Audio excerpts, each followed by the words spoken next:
Na mimi nilienda kule ambako sikutaka kwenda. Niliiba japo sikutaka kuiba.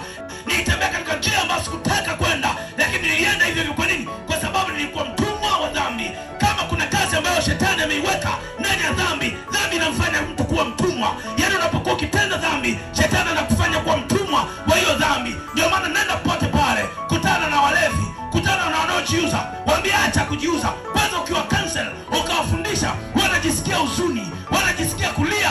Yaani kuna mlevi ambaye nimeongea naye ambaye hajawahi kuachia chozi. Walevi wote wana machozi. Unapomwombea analia, anajuta, anasema sita kunywa pombe tena.